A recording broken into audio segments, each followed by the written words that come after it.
With these Oakley Meta smart glasses, they have a camera right in the center.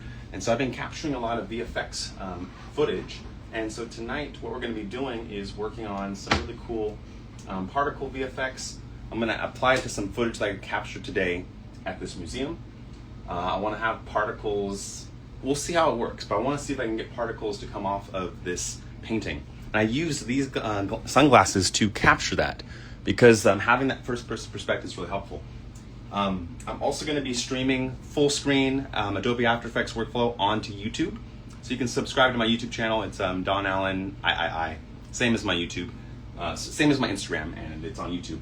And I'll go ahead and start the live stream on right now. So here we go, hitting the live button on YouTube. It says it's going live. I don't see the countdown. It says preparing the stream on YouTube here. It's still in the preparing mode.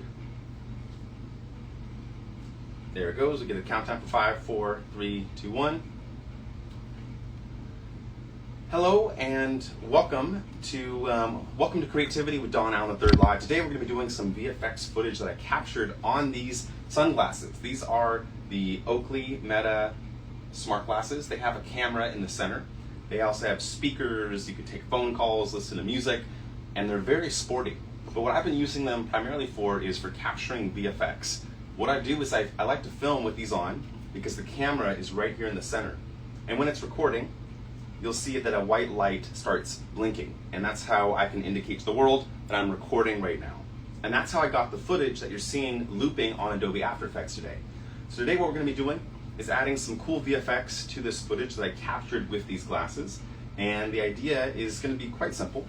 We're going to make some cool VFX. We're going to use probably the plugin Trapcode Particular to do some particular effects, and maybe we'll do some Gaussian splatting. It really just depends on what seems to work best today. So without further ado, let's get started. So in this tutorial, again, we're streaming to YouTube and Instagram right now at the same time. I'm streaming to Instagram to kind of get people to start coming to join me on YouTube, where I'm having this much higher quality microphone and better quality cameras, and hopefully a lot more clear for the audience. So let me see, is there any way, there's a pop out, there's a full screen view, that's cool. What's pop out view? What does that do? I don't know what this is doing. Let me close back to side tab. Sorry, I'm getting used to the new interface here. All right, so first thing is first, we need to track this shot. And we're gonna do that by taking the footage and going to the effects and presets, which is usually right here. Whoa, super zoom does not work there, okay. I usually go to my effects and presets panel, and I search for the 3D camera tracker. We can apply this right onto our footage. And then what Adobe After Effects is going to do is essentially try to estimate, with as much accuracy as it can, where the camera's position was during this duration. And it can be as fast or as slow as however fast it takes your computer to process frames. You can see that we're already like more than 25% of the way through. And this is kind of asking Adobe After Effects to go frame by frame on your video and try to estimate where was the camera position, where was the camera's rotation, and it's really just those 6 variables.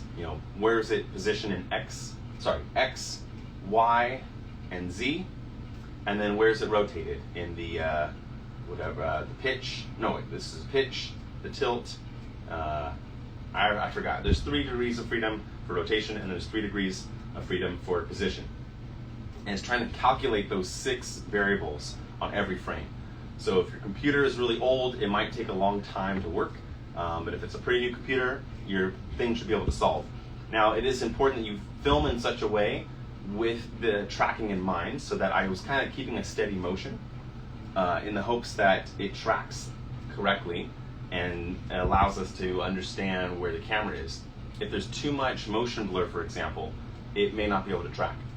But it looks like the track is successful, and all these colorful points are the successfully tracked points.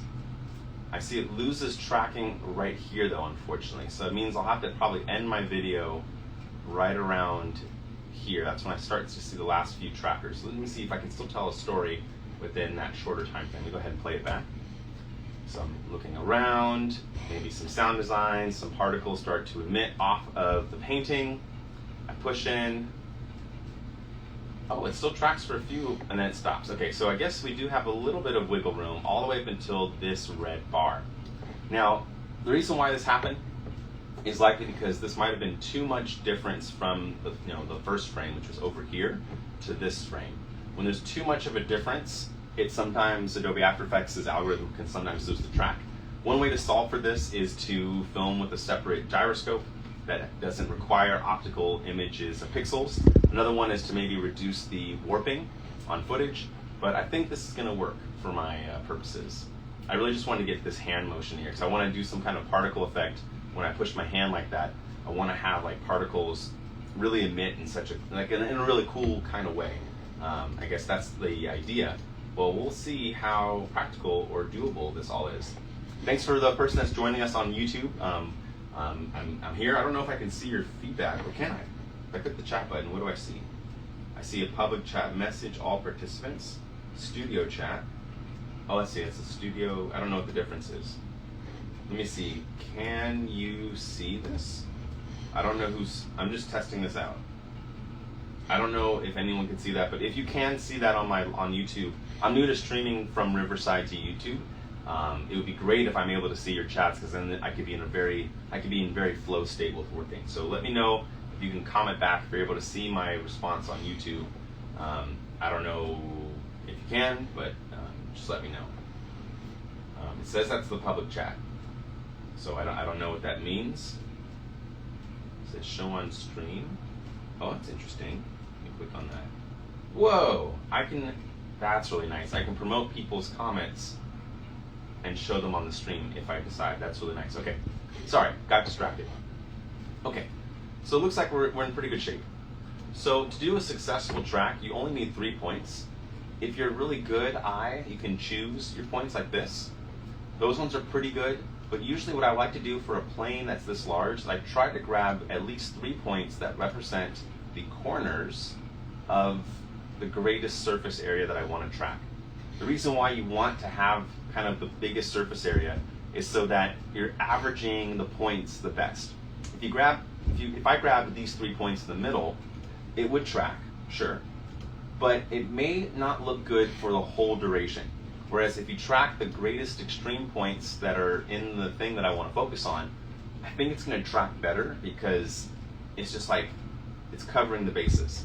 So with those 3 points selected, I'm going to right click and set create a solid in the camera. Some people like to do set ground plane and origin. I'll do that, and I'll do create set solid and camera. Okay, and then we just kind of play it back and see, does this plane stay mostly put? And it totally does. I'm now going to turn off the track points. If you're not seeing them, you have to check this render track points. If you uncheck it, they'll still appear until you hit play. And you want to see that this thing is at least adhering to the wall, almost like a poster. And it looks like it's working. So now the next thing is to align this solid object to that frame. Now what's cool is it's a 3D object, so we can actually just rotate it all around its pitch. We can also move it into place. I'm just going to shift its position a little bit. And I'm also going to squash and stretch the plane to try to fit the frame as best as I can. We might need to play forward a little bit. Okay, it seems like there's a little bit of a tilt, so I might slide this a little bit that way. Maybe give it a little stretch. Maybe I'll move it up and down vertically, like right about here is looking pretty good. Maybe let's give it a rotation on the front. Great. And then maybe just kind of shrink it in the Y. And what I'm trying to do, at least to the best of my ability, is fit this plane, almost like a green screen, as close to covering the surface area as possible, because I want to have particles emitting from all of it. Now I am noticing a little problem here, and it wasn't this one. Once that red line appears, we basically can't use the footage. You could try to retrack again, but I'm just going to cut it short. So let's go ahead and just trim that composition. So now we have a green that tracks the whole time. The next thing I'm noticing is, you see how there is this barreling happening. Now they do have an effect to fix this inside of After Effects footage, any kind of barreling. I used to use it on old GoPro footage, and it's an effect and preset called optics compensation. It tries to compensate for optics that are distorted from a lens, like a fisheye. So I can grab this optics compensation, I'm going to apply it to the footage, and then I'm going to try to stretch it. And so you see what it's doing? It can like almost change the kind of field of view that we filmed on. Now if you set this to reverse lens distortion, it can also correct a footage that's not straight. So here was before, oops, and then there's like after. So I'm just trying to barrel it out a little bit, and it's almost like you're taking like the best way I can think of it is like you're bending a lens around a ball, and then what this does is it's taking that ball and bending that lens the opposite direction around the edges, so it kind of straightens out lines. So look at before, after. Before, after. I mean, you could really see it. I'll just show you. I'll create a new shape layer and just draw a straight line, because that is supposed to be a straight line, right? So let's just make a random straight line for a second. I'm just gonna make a random straight line and make it a little bit thinner. So you see, that's what a straight line is supposed to be, right? But before the optics compensation, it looked like that. Now it looks like this. And you can kind of keep playing with the optics compensation until lines are straight. But if you go too extreme, look at that. You get this kind of, it's a cool effect. I use it a lot, but you might kind of create unwanted distortion in the other directions. It's really about finding that happy middle ground. For me, it's around 36.6 to remove any distortion on the lens. Now that the distortion is likely removed, let's see if that green screen stays put better. Yeah, it's a lot better. I might need to fit it more closely to the canvas, but it is tracking a lot better. The other trick we could do is we could try to track the footage now that it's straightened. That sometimes does affect the tracking markers, because think about it, the tracking was happening to a barreled image. Now that we've straightened the image out, it might be worth retracking the footage. I'm just gonna do that. So let's get rid of that solid and get rid of my reference shape layer, just to kind of show straight lines. Again, we have that before and after, right? So now what we're gonna do is delete our camera, and we're going to retract this footage. We're gonna need to pre-compose it, and I'm gonna call this no distortion. Which, keep in mind, I do like the distortion in most other cases, but because I have a straight line that I'm trying to emit, it is important that I keep the footage as straight as possible. All right, so now that we have it pre-composed, I'm going to call this no distort. I'm going to move all those attributes into a new composition. We're going to grab that same effect from before, the 3D camera tracker, and apply that effect onto the footage. It's going to be a lot faster this time, just because we have a lot less frames to work with. You know, keep in mind we removed a chunk of frames to the front there, and I'm pretty sure it's going to track better this time because there is no distortion on the camera. So it might even have an easier time understanding how the camera moved. The other option, if you don't want to do that, is I could have applied a camera to the 3D object in the scene and then distorted the virtual camera, and then that would have created the barreling. But I have always just struggled to get my lenses to match that way. It's always been easier for me to fix the footage and then just treat it like a regular VFX shot. All right, we're about 70% of the way through. Testing the camera tracker for the shot. Got 10 more seconds. There's a free app. Actually, it may not be free anymore. It was free when I got it, but there's an app called CamTrack AR for iPhone. CamTrack, CamTrack for iPhone. It's an app that actually records the gyroscope position of the phone. And this is nice because then you won't have to do this 3D tracking step that I'm doing, which really relies on the pixels. If you use CamTrack AR, You just have to rely on the gyroscope that is in everyone's phone. In fact, when you pick up an iPhone and it like, you know how the screen turns on even though you didn't click anything? That's because there's a little device in here called a gyroscope that's always on unless you ask for it to be turned off. That is just, oh wow, I can see your messages. Hello, Dylon, thank you for being here. It says hand pink waving. Oh, so that's probably a waving emoji. Hello. So there's a gyroscope in here, right? And it's an extremely accurate gyroscope. In fact, you can use an iPhone to do motion tracking. It has those same 6 degrees of freedom. You have position, where's the iPhone's position in the Y-axis, up and down? Where's my iPhone in the X-axis, left and right? Where's my iPhone in the Z-axis, forward and back? It also keeps a tab of the rotation. Is the phone tilted in any direction, right? All of these directions are all recorded in the gyroscope. And the app, CamTrack AR, captures all that data and saves it as a file that you can open up into Blender, Cinema 4D, Maya, Adobe After Effects. But I want to use the footage that I captured on these glasses, and that's why I'm just going to show you how I would do that. Okay, so the distortion fixed, great, and we have the track. Looks really good. Another fun way that you can get an estimate is you can also draw a lasso just by clicking and dragging around all of the points that are in the area that you want.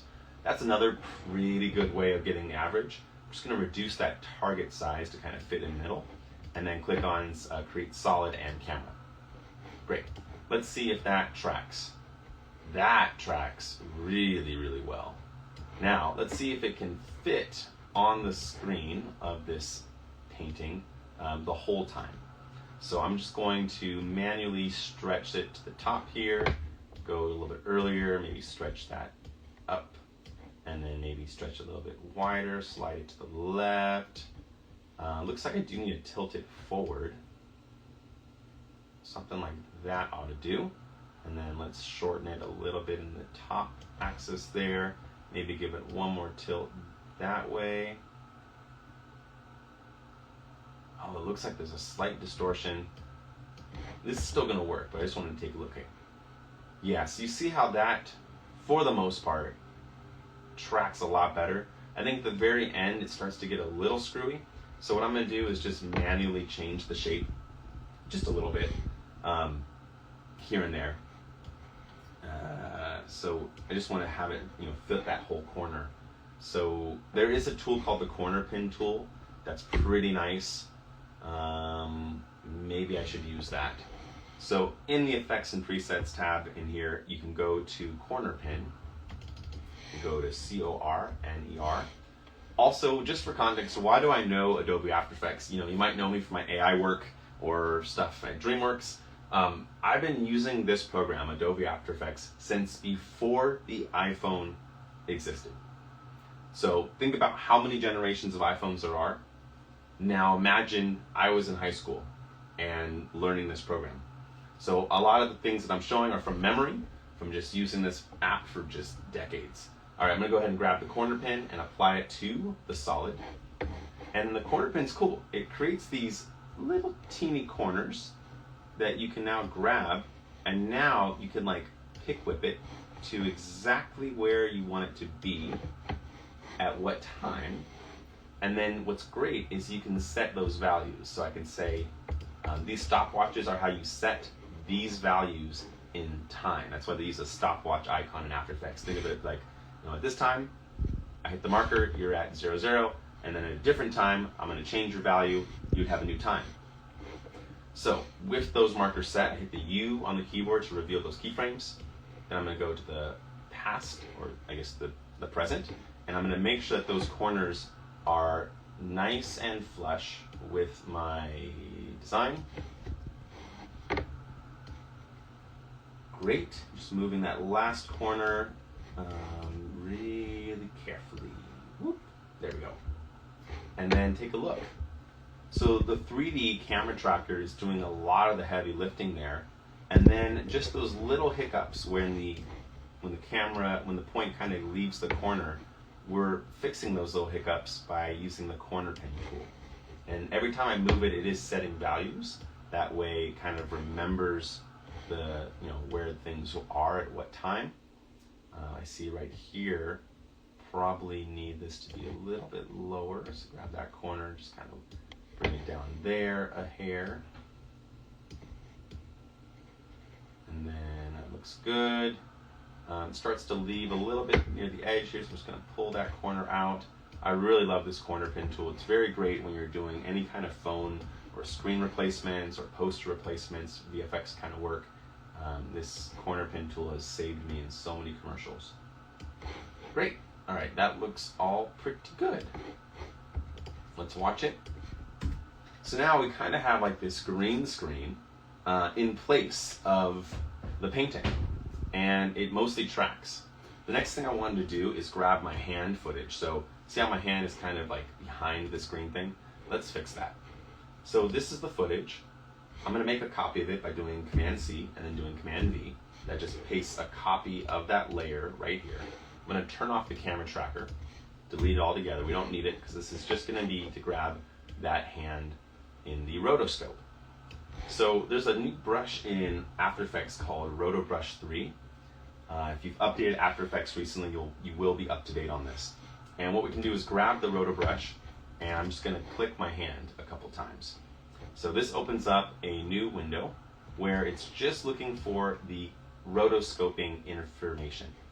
Rotoscoping is when you cut footage. They used to do rotoscoping. I think the oldest known version of it was in the Alfred Hitchcock movie Birds. They have these birds that attack humans. It's really violent. It's a black and white film, great horror film. But the way that they got all the birds and the swarms of birds to be attacking all those actors was they had a human that had to use like one of those razor blades to manually cut out birds on 24 frame per second film stock, and then they would paste that film on top of footage of people pretending to be attacked by birds, and then that is how you got that effect.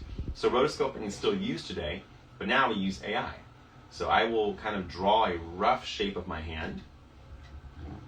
Green indicates what you want to keep, and you can just do these very simple gestures, right? You can just see me doing these very little gestures. And then if you hold Option, this is what you want to not include. So holding Option erases. And so I intentionally erase around the parts that I don't want rotoscoping to happen. But we go over the areas with the green that we want to keep. Now the first frame is going to look a little bumpy, but that's okay because this tool auto-corrects itself as it goes into the next frames. It just needs to have a close enough first frame to work off of, and then this model is pretty amazing once it gets going. So once that's in place, we now can play it forward. Oops. No, that's the wrong button. What we're going to do is play it forward. I think I need to move this so I can see more buttons in here.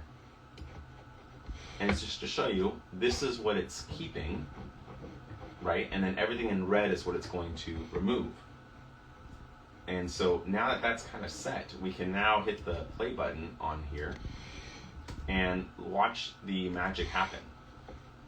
It's very quick, but it's essentially cutting out all of my pixels that represent my hand in each of those frames. Now it looks like it gets a little broken on that last frame. No worries, you can hit Option to erase that stuff so that we don't have any faulty frames. But now my hand is cut out of all of the footage, which is perfect because we're going to use that. Oh, looks like we missed my wrist. So let's get in right here. Going to add my wrist. Nice, it got it. Good, good, good. Oh, we got one little missing spot there. Get rid of that. Great. And so with that, we now have a perfect rotoscope of our hand. Last step, you have to click this freeze button. It's weird, I know, but if you don't click on it, it's gonna have to keep recalculating this every single time you hit play, which isn't great for memory. So my fix for this is just to hit, once you have it kind of looking good. The other thing to note is you can go really into detail with this. This roto brush has the ability to feather.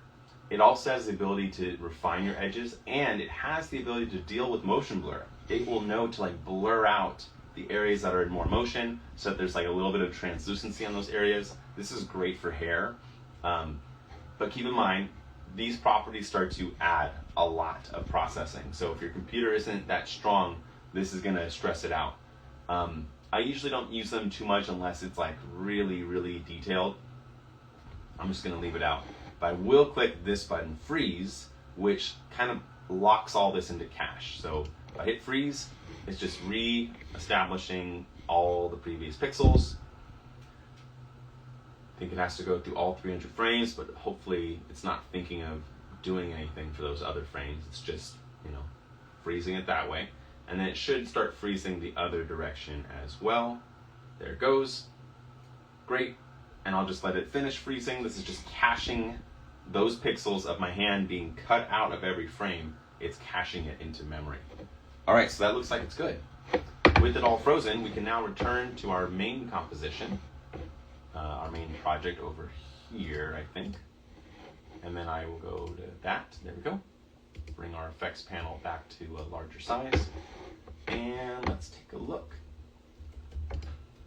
So there is the footage. And what we can do now is put this hand on top of the green screen. So what that means is now my hand can interact with whatever kind of VFX we are planning on doing, which is finally the fun part. We can get into all the particle simulations and stuff. So just to reiterate, we took footage. I first removed any distortions using an optics compensation tool. Once that was done, we then 3D tracked the shot. We applied a solid, almost like a green screen, onto the area where we're going to apply our VFX. We then used the corner pin tool to adjust the corners to make sure that they really snap to the parts that we want to crop out. And then finally, we did a roto brush tool on the hand so that my hand could actually go in front of the VFX and in front of the painting. With all of that, we are now ready to move into, I think, the more exciting part, and that is, the VFX. The particles. This is all VFX. This took us about 25 minutes to get here. I'm going to do a quick check on our YouTube or on our Instagram comments. I'm going to encourage people on Instagram to join us over on YouTube, where I can see some of your comments, it looks like. So let me go check on Instagram real quick. All right, welcome friends on Instagram. We are streaming live to YouTube right now. If you have questions, it'd be great if you can join me there, because it's just a little bit easier for me to review your comments and stuff on that form. Oh, it says there's no sound. Oh, no sound? There's no sound for you on YouTube? Can you hear me? I don't know if you can hear me, but hopefully you can hear me. Are you able to hear me on Instagram? Okay, well, hopefully you can hear me on YouTube. I guess I can check that too. Let me see. If I open up YouTube and just take a quick little peek over here at my own YouTube channel, I just want to make sure that I'm seeing the live stream appear. So let me go to my channel. I see that I'm live. I guess I can check that. All right, looks like it's working. Okay, great. Let's get into the next part. This part's a little bit more experimental, and it is the VFX part. So the reason why I wanted to create this green was for multiple reasons. One is I still really want to use this painting. I was kind of drawn to it at the museum, and I want to do some cool VFX with it. But I want the VFX, I want the particles to only really apply to the painting. And so creating this green screen around the painting is going to be used as a mask. And now I'll show you how we'll apply that. So I'm going to make a copy of the footage. I'm going to move it and turn off any kind of a camera control things, right? And then what we're going to do, and make a copy of that solid. And inside here, there's a toggle switch that is called Track Matte. So what this will do, I'm going to hide all my footage real quick. So we're just looking at oh, well, sorry, we need to keep the camera on. Keep the camera on. We have the footage here, and then we have our solid green here, right? So here's our green solid. This is our footage that's been without distortions, and then we have our camera data so that it knows to keep this, angle. What we're going to do is set the top layer as the track solid, and I think I screwed up. Let me flip the order. Sometimes I get confused here. I think I moved the solid underneath the layer that I want to work on. We go to the footage layer, which is this top layer now, and we set the track matte to track solid. So now what this did is it created a mask that is just around the painting. It keeps just the painting. Everything else is actually now just transparent information. In fact, when I turn on alpha display, you can see that everything else is really just is blank information. This is essentially the gold that you need in order to create some really cool particle effects. Whoa, you see that? My hands are doing some very weird dragging effect. I think they're off by 1 frame. Do you see this? This happens when your frames are not aligned. So, oh, I see it. It just moved by 1 little hair over here. Let's slide that there. That will fix the alignment problem. Got it. Great. Okay. So yeah, it's fun to be really detailed oriented over here. So now that we have our track matte, we can now work on the VFX. So I'm going to take this version and this track matte and this camera. I'm going to copy all 3 of these. I'm going to take all 3 of them, right click, and I'm going to pre-compose this as 1 element. I'm going to call this just painting. That way I know that this whole layer, which I'm now going to give a new color, fuchsia, this fuchsia layer is just the painting. This layer is just the hand. I'll make it a different color. Let's make it yellow. So the yellow layer is the hand that comes up in the front, right around here. That's the hand layer. Doop, doop, doop, doop. And then we have our just the painting layer. Doop, doop, doop, doop. And then we have, so now I can bring back the footage. And with all that done, we can now apply particle effects to just that thing, just the painting. So let's do that. So with the footage selected, actually I'm gonna make a copy of it just in case I screw up. And on this version, we're gonna change the color of the layer to maybe orange. So I just know this is my test. And we're going to the effects. And the plugin that we're using, it comes with Red Giant software, and it's called Trapcode Particular. Trapcode Particular. It's a pretty old school one, but it's got a lot of power. It takes a second to load, it's that powerful. Look at that. So what this thing does is it opens up an entire particle system that lets you emit and design and create all sorts of really cool particle effects. They have little demonstrations of particles already. They have different types of motion that you can experiment with. And it really is something you just have to experiment with. I don't think I have specific numbers to tell you, but you can take a look already. The particles are alive. You can see them in the scene. And they're very 3D. So like you already have a 3D camera in the scene, you can already see these white particles in here. So I'm going to go to the what is it? Oh, the show system. Wait, what is it? Oh, I think I have 2 cameras. Okay, sorry, there's like a double camera effect going on now, but let me see if that fixed it. Oh, no, we do need a camera on, so let's turn the camera back on. All right, so we have our particles, and let's start to play. First, we have the emitter. You can increase the particles per second. You can, I wonder where's the position. I see velocity, I see direction. Oh, here's position. So here's position in X, Y, and Z. So I want to slide it in the X direction, so it's a little bit closer to the painting. And we also need to slide it in the Z position, X, Y, Z. Let's push it towards the painting. Let me see where that is now. Okay, cool. It's a little bit closer to the front of the painting It's good. Let's make sure it's even closer.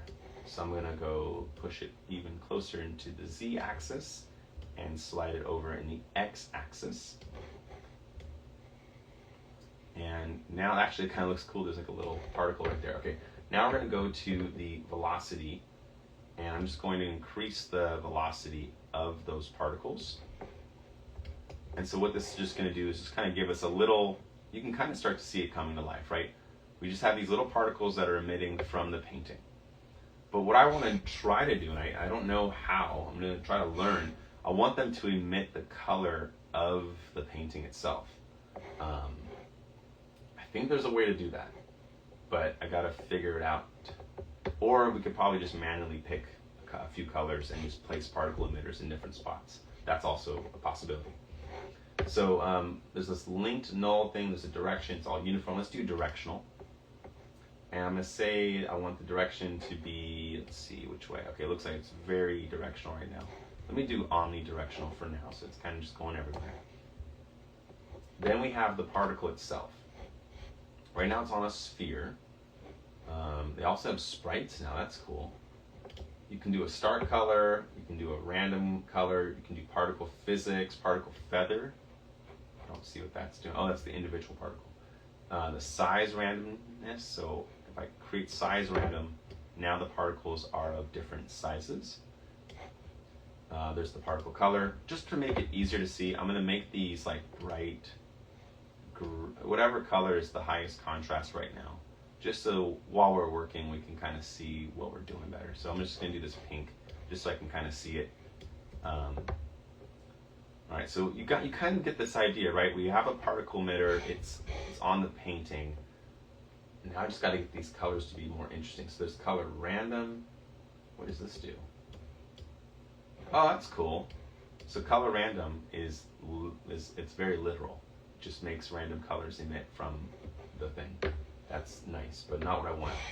What I'm trying to do is get like I'm trying to remember how to do this.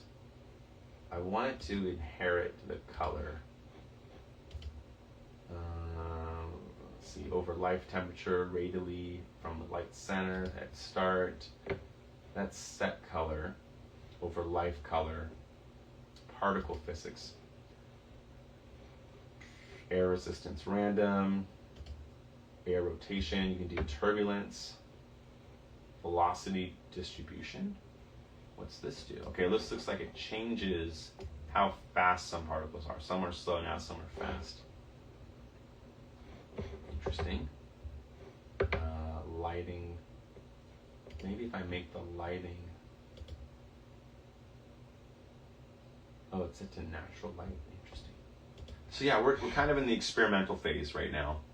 I just got to figure out what settings look really nice and then play with them.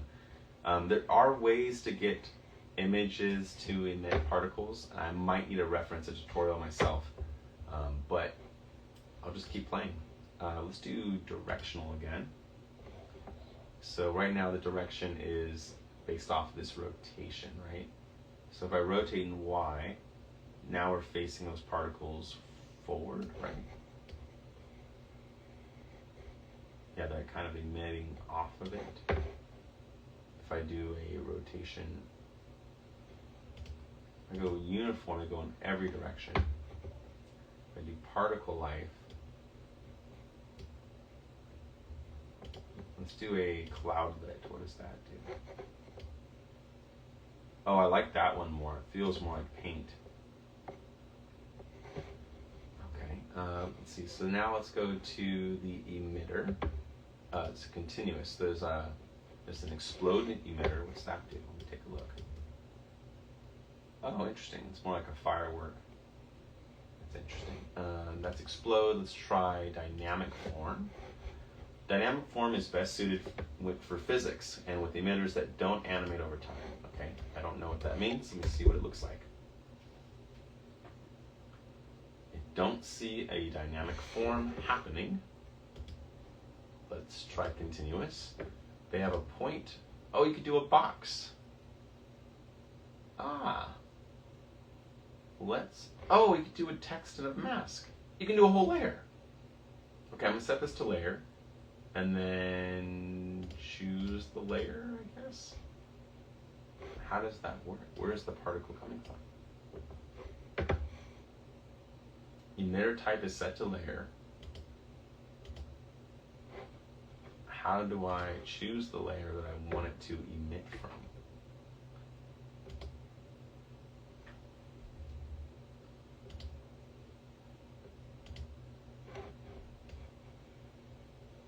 Interesting. I don't know what that's doing. Let's see what a box looks like. Okay, so here's a box emitter. The box has, oh, on a grid, that's helpful. Oh, that's super helpful. So if I do particles in the X, you can choose, oh, that's so nice. So let me turn off particles in X to 1, 1, and 1. I just want to see what this does. Okay, so I kind of see that's flowing. How do I change X, Y, Z, C? Let's do individual. The emitter size in X, I'm going to make it taller.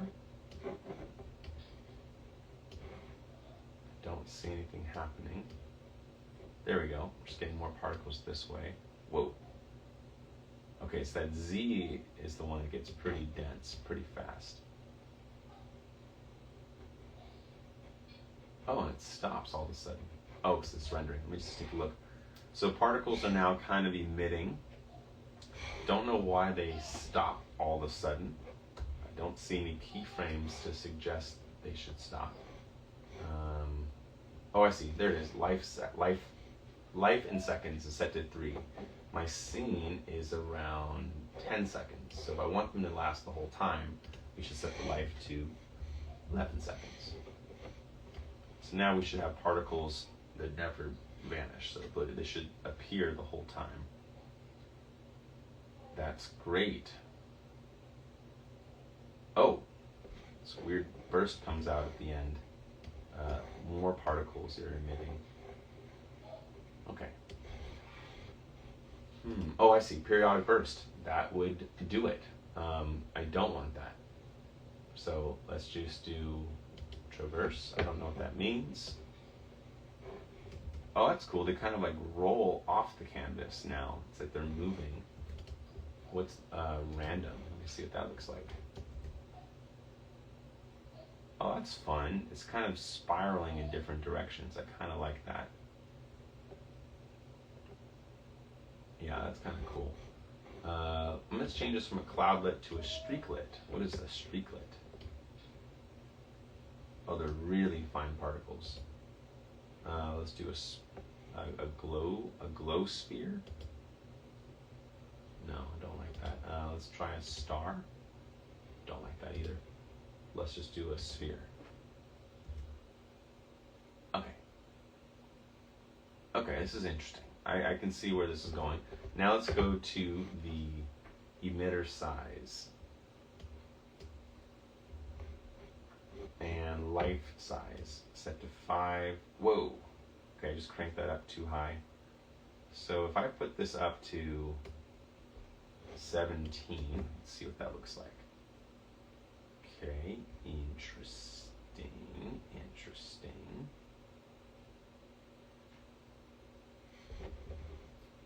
All right, there's opacity random at start over X from litter. Let me see what this radial color changes.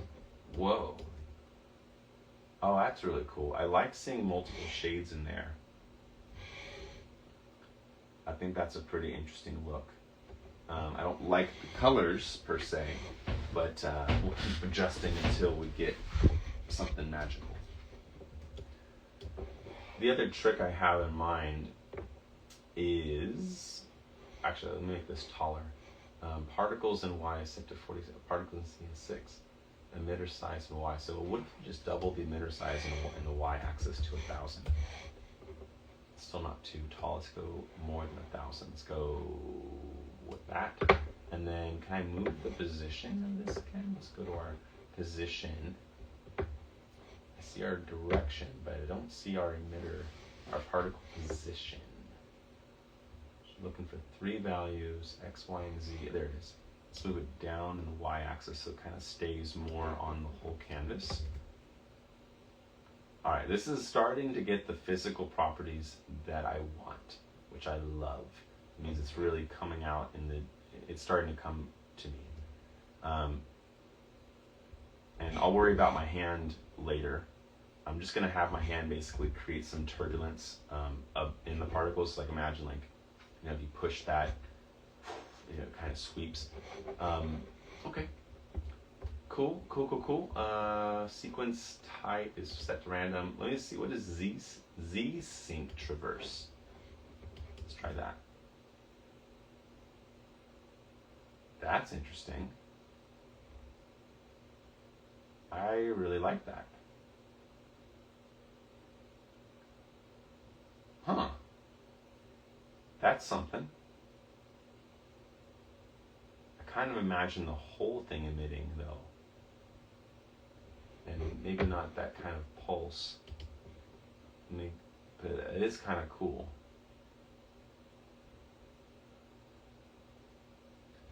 We could sync up that timing.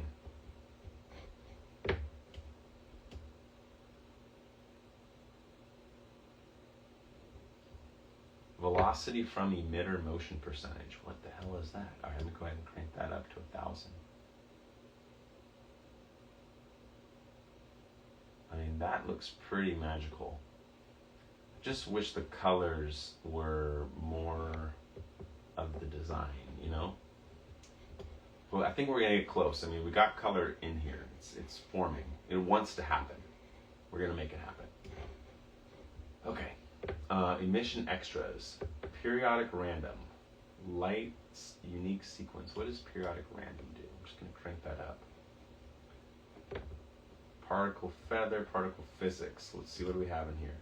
We have mass, size effect, air resistance. Rotational air resistance. Let me see what that is. They just added some air resistance. Kind of just treats the room, but the air feels a little bit thicker now. Is there a turbulence though? Oh, there we go. Physics simulations.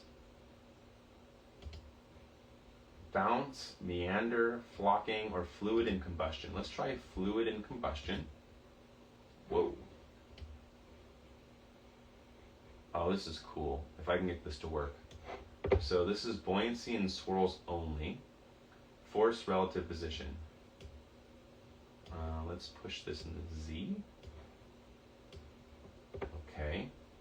Buoyancy, random swirl on the XYZ. I'll go ahead and just increase that a little bit. Swirl scale.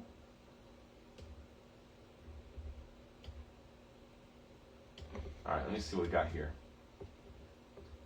So it's got that traversal effect. Oh, I like this one more. It's more melty. I don't know if I like traversal with it though. What's this combustion? Whoa, it's like a fire simulation now. Dude, if we can do all this stuff, then why can't we just get the color of the painting in there? Wow, that's so interesting. I did not know I could do this kind of particle simulation here. Very interesting. It gives me all sorts of ideas. It gives me lots of ideas. I see lighting in there. Okay, I see kaleidoscope. I see rendering. Full render CPU, camera settings. What is layer maps? Color and alpha. Oh, there it is. I think this is where I can get the color. Okay, I just need the layer name. I think it is just painting 1. Yeah? Did I do it? Map over XY. No. XY time and Z. No. Off. Okay. Let's do it from masks. No. Effects and masks.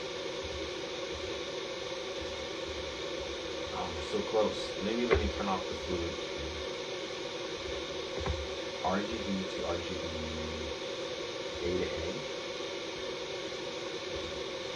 RGB to RGB A, lighten this to alpha.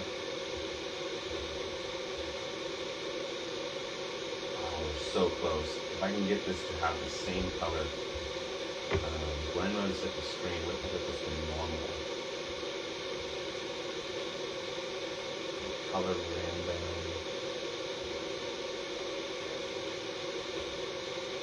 Set color at start. Now I have the color that I would like it to be.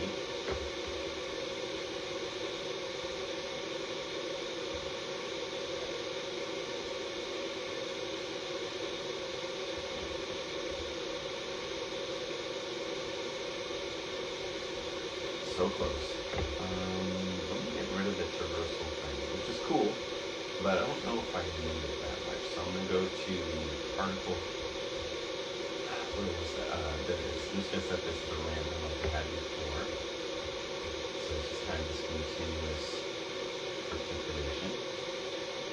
And then just like the colors that layer beneath it.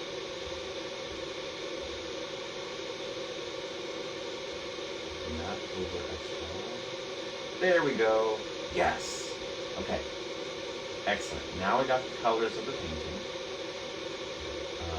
Random seems too random now. I'm going to try traversal again. Let's see what this looks like.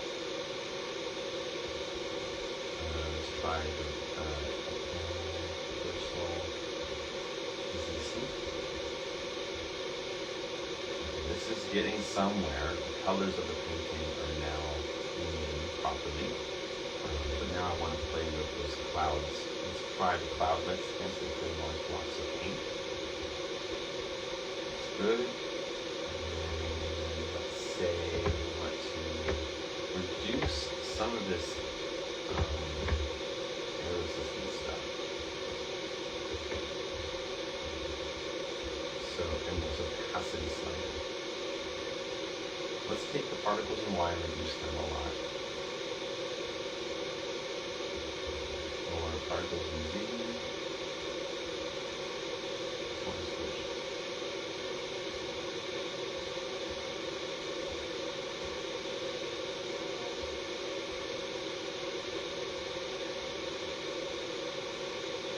So I think I'm getting something right here. Let's get particles per second. Let's increase the number of particles. What are we getting here? Where is it getting that value from?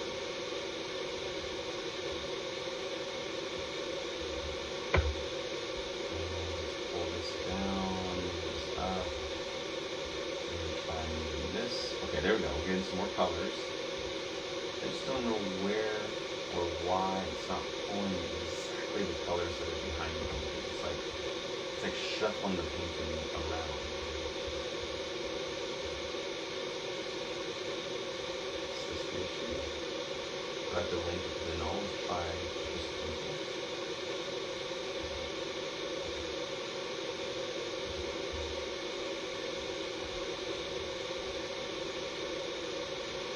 I see it in there now.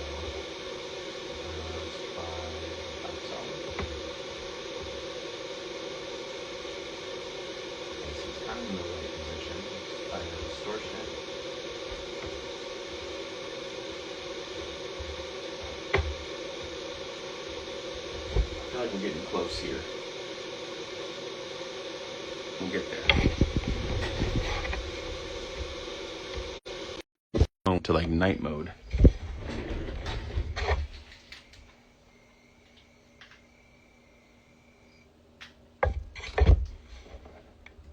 Alright, so this is close. It's just not like, I don't know, I'm trying to almost get the, maybe turn off the randomness. Rotation, if we turn off rotations in the particles. Okay, so if the velocity is really low, oh, there we go. Okay, let me see that. So this is a very low velocity.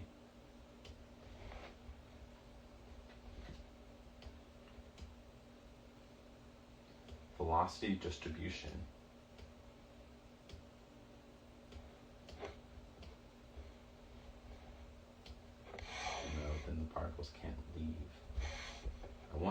supposed to move.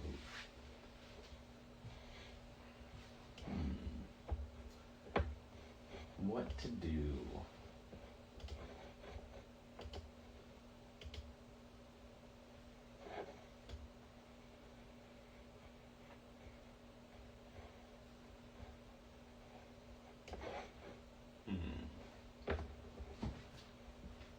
All right, emitter size, XYZ linked. That's our individual.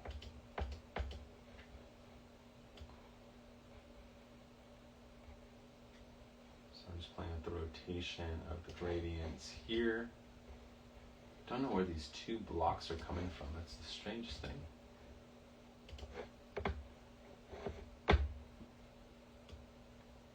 Oh.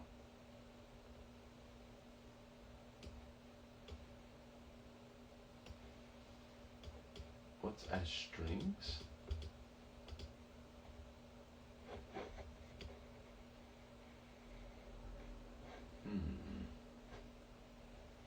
It's like it's pulling random colors that I don't want it to use. I want to just use that. So let me see. I think I might have pulled the wrong color. Let's say we want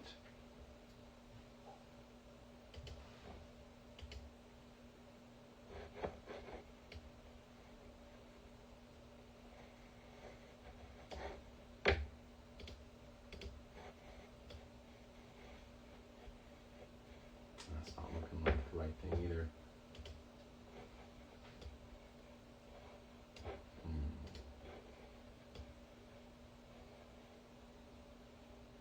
I guess I could put this behind the subject. That might be kind of cool.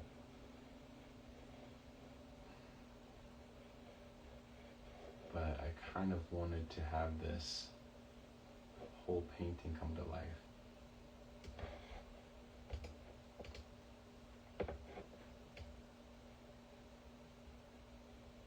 Oh wait, that's closer. It's not great, but it's definitely closer.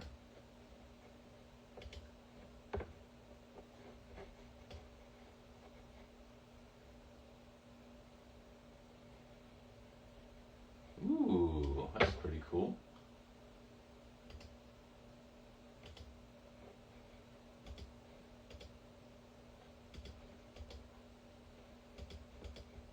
I'm just experimenting with every one of these buttons until it looks right.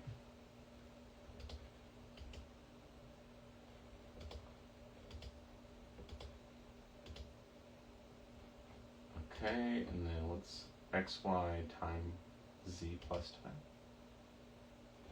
Okay, what is this?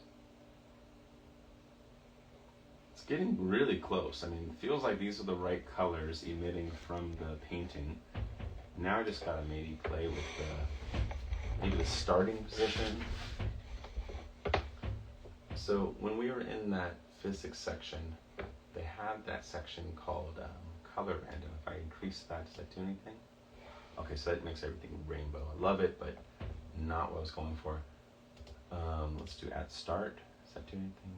Okay, opacity 100, size random, size 17. So let me decrease the size of the particles. Okay, so they're much smaller now. That's kind of interesting.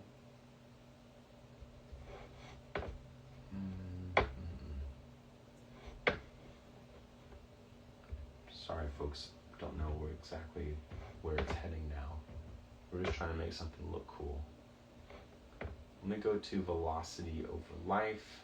Let's play with the speed of those particles and distribute that velocity over it. Let's do more rotations. Oh, that's the Z. What's this? That's the Y.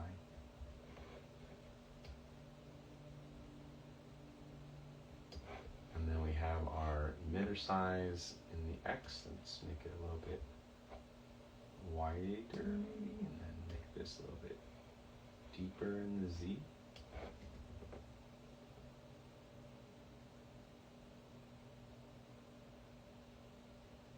Ooh, that's kind of interesting.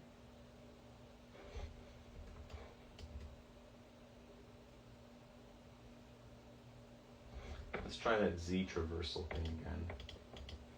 Maybe it does have a space here. What's the sprite option? Oh, it's like pixels. Hilarious. Oh, you can choose a sprite. Let's do sphere. Okay, and then increase the mass of some of these particles.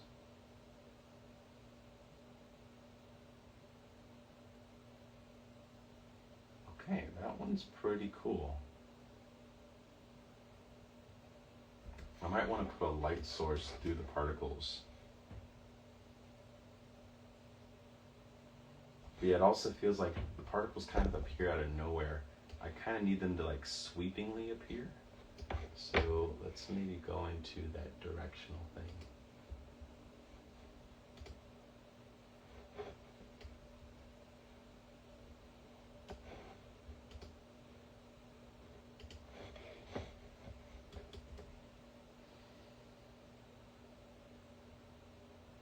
Oh, it's not doing anything now.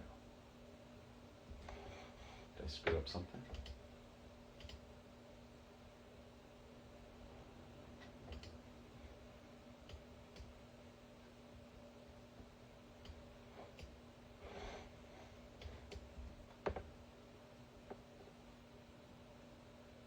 I think that velocity is too high. Let's go ahead and bring down the velocity.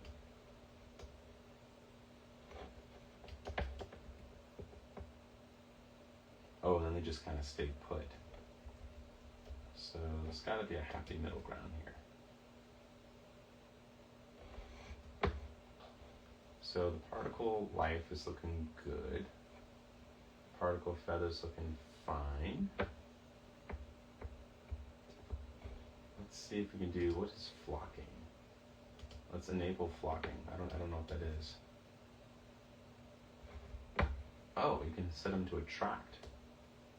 That's so cool. So this will make some flock together more closely.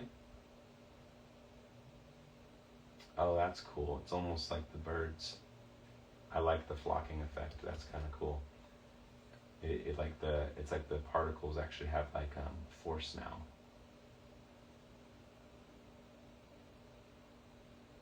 And that might be a cool time to then, when I push at them, maybe like that could be like the attractor force or something. Target attraction. Oh, that's cool. So I could totally do that. So maybe the particles emit, they get to a certain cluster, they start to kind of form into these piles, and then maybe when I push my hand in, we set the force to separate, and we animate that out. So boom, I set a force to separate the particles and then reduce their attraction at the same time. Let's take a look.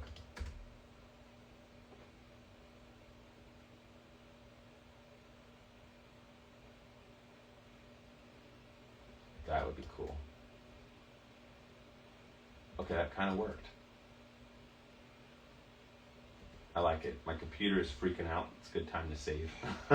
Did not save this yet. Let's just trap code painting. Alright, let's take a look. So particles start emitting. They're doing their thing. Then the particles start to cluster up, which is cool. Then we push the particles and they separate. And then the computer breaks because it doesn't know what to calculate. Oh yeah, actually I hear the fan on my computer speeding up a lot. So flocking is a cool effect, but it looks like it does use a lot of resources. So maybe let's drop the particle emission rate at the same time. We could probably get away with a lot less particles, right? Let's take a look at that. So there's less particles now. The clusters start to form. Push happens.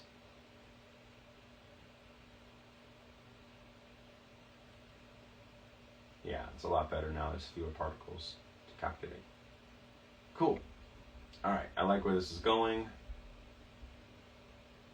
Wow, that's cool. Adding physics to the particles, I think, really helps add a lot of life to them. I did have one other idea. First off, was the size of the particles. So if I go to particle size somewhere in here, there it is, set to 17. Let me see what this looks like if they were larger. I'm just curious. Here we go.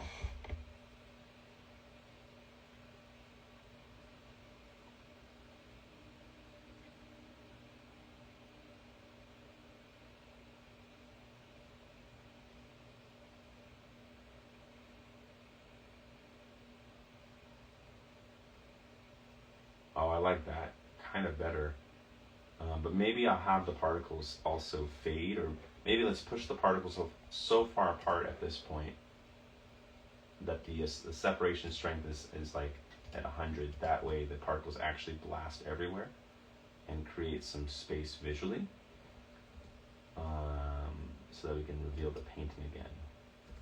Let's see where it goes. So if the particles are here, they're doing their thing. Kind of hard to see what's going on. So then we go with our hand and just kind of bat at the particles. They separate, and then it's like a time freeze effect. Okay, this is going somewhere. I like where this is going. I kind of don't like how the particles are invisible though, so maybe I'll start with the particles getting really small. So let's do size over life. The size of the particle should change. So if we go to the size, let's change that over time. So let's set a variable so that they start off at size 0 at this moment in time.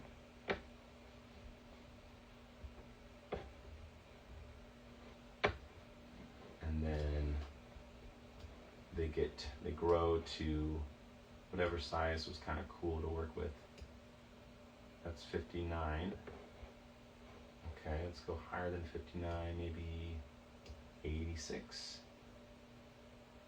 Yeah, so let's see this happening. So now the particles will start off really small. I like that better. They don't pop on as much. Now they kind of like shrink. And then the particles kind of dissipate. And then maybe, how about this? Right when the particles get hit, I will start to bring the size back down. So that's how the particles kind of dissipate, right? Is like the size will go down as they are hit. So let's take a look at that. Particles are small, they're moving around, they're doing their stuff, they start to cluster into their flocks. Then the hand comes in, pushes the particles away, and then they all start to shrink, revealing, where'd they go? I don't know if they shrink fast enough. We all should probably get the lifespan to be lower. So let's say that maybe their lifespan should be around 9 seconds. So let's go to the particle life, which is currently set to 11. Let's set it to 9 seconds. And this way, the particles actually fade, which also will speed up the memory. So we get our clusters, hand comes in, pushes the clusters of paint, and then they all start to, it's weird, it happens so quick. Oh, I see, because the whole scene's only 10 seconds long, so we really need the particles to like start to fade at around 8 seconds. So let's set the life of a particle to 7.5 or something. Let's take a look. Particles start to come in. Start to cluster. Hand comes in, pushes the particles away. And then it's weird, the particles I don't know what's happening. It's like they don't want to leave.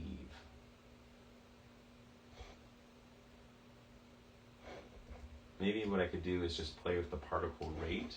Maybe the rate of the particles per second decreases dramatically at that time, so we're not getting like new particles after the hit.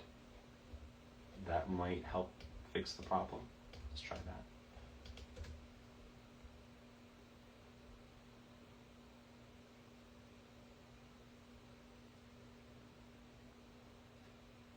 That helped a little bit.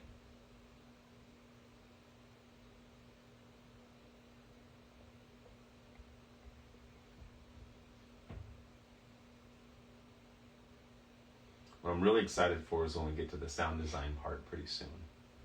That'll be really fun. Okay, this is looking great. All right, I had another idea that I wanted to add to the mix.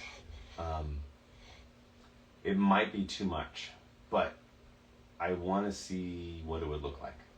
So here's the idea. I wanted to see what would a displacement map look like if those particles not only were a different color like this, but also if they bent the light around the painting. Almost like they were made of like a fluid, almost like a water or a chrome. It's just a random idea that came to my head. So how do we do that? Well, I will make a copy of the painting first and foremost. I'll copy this layer which has all the particles. Actually, you know what? I probably can just use it as is.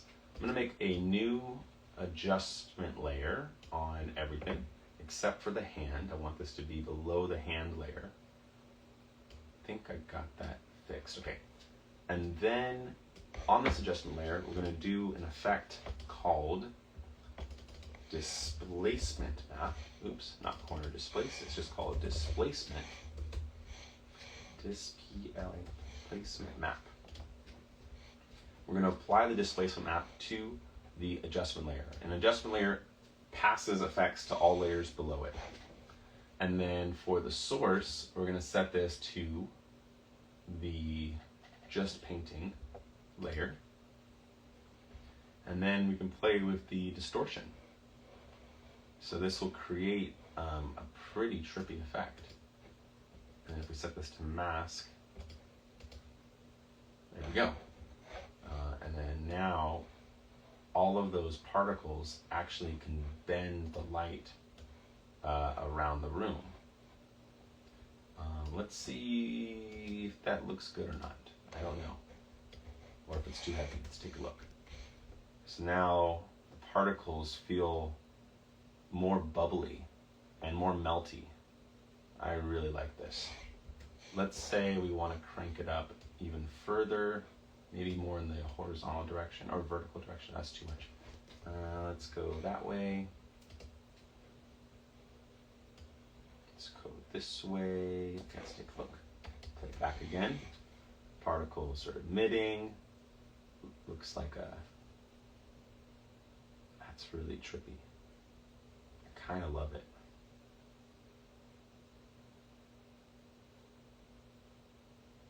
Whoa, that is a lot going on. Seeing that makes me want to switch it to cloudlets. So let's go to our just painting layer, switch the particle type from sphere to cloudlet. All right, let's take a look at how that changes everything.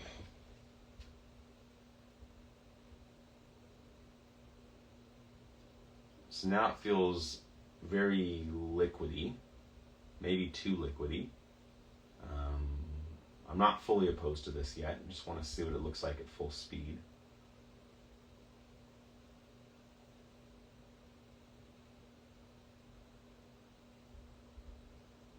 The hand comes in, pushes the particles. This might be too much stuff going on. Maybe we'll go back to the spheres. So now you can't really discern anything. It's all just like abstract.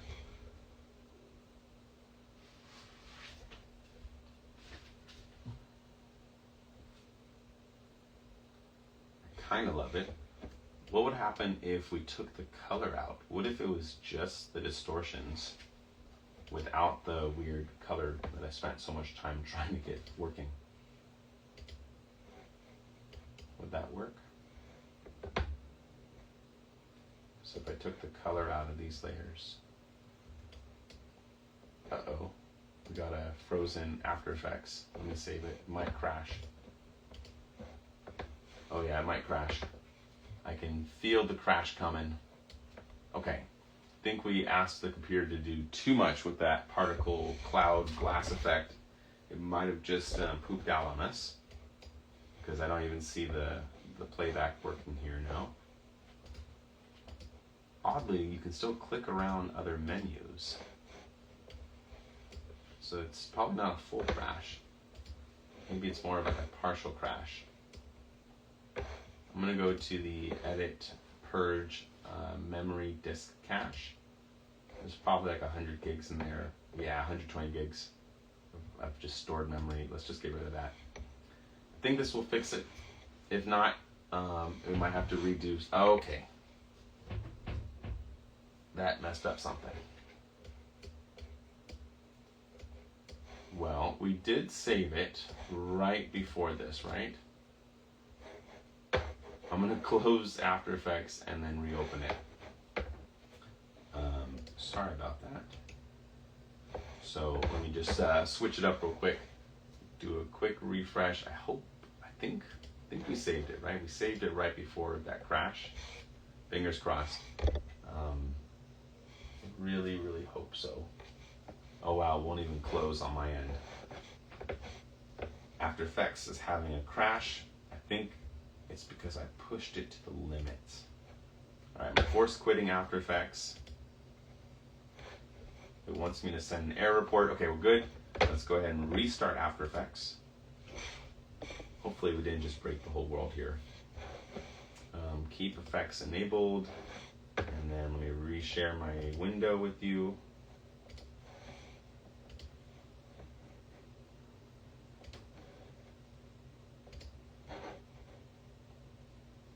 Okay, so let's see, trap code painting 2 minutes ago. That's a good sign. Alright,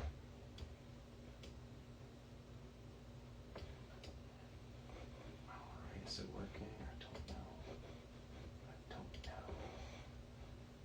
Please work. Alright, I see it. Almost everything is there. I see keyframes, so okay, it did work. What I'm going to do is I'm going to switch out those cloudlets. I think that was a bad decision, and switch them out to spheres. Looks like we didn't lose everything, but we definitely did stress out the computer right there. So let's take a look.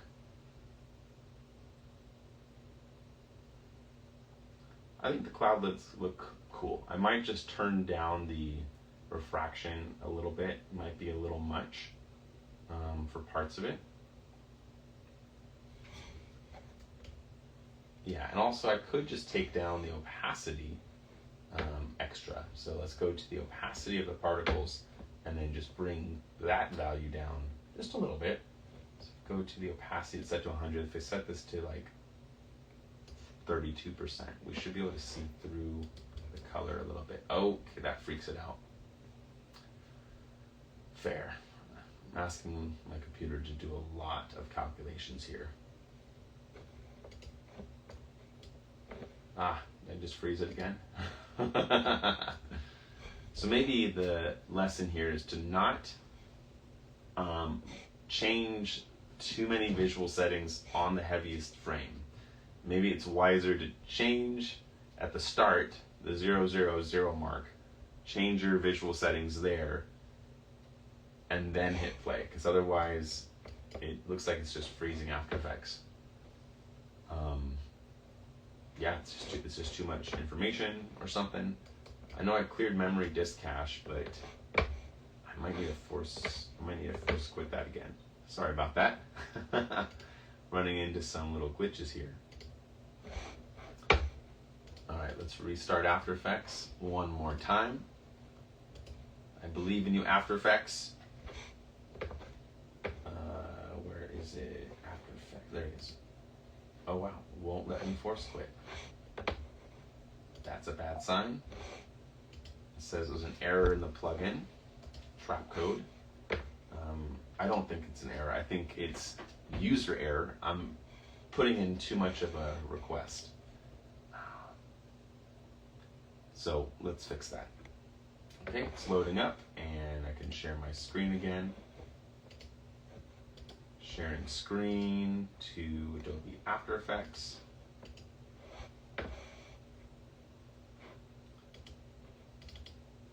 Okay, looks like we're back. Let's go change some settings very carefully. Let's turn off this adjustment layer. That might help too. So let's just go back to the early particles. Those are the cloudlet ones. We're going to switch it from cloudlets like we had before. We're going to switch those to spheres.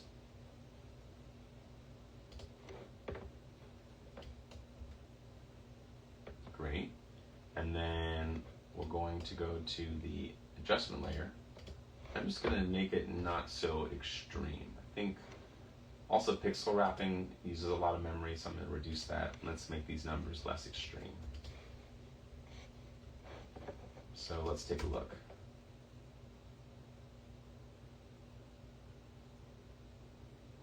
Yeah, these are much more bubbly now, which I kind of like. Let's save it so we don't lose these settings.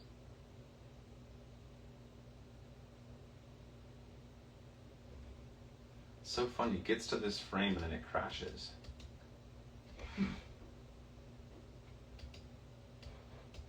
I don't know why that frame is so heavy on the computer.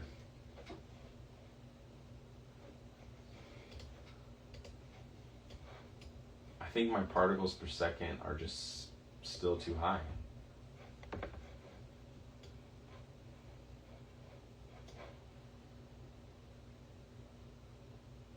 Or is it just the size of the particle that makes it too heavy?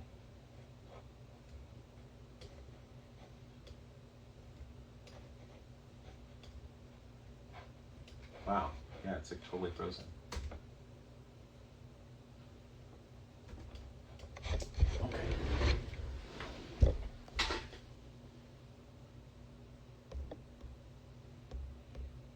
Just check in over here on Instagram.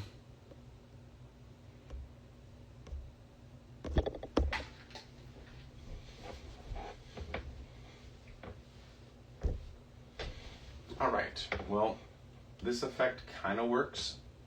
I think I'm just asking it to do too much in one setting.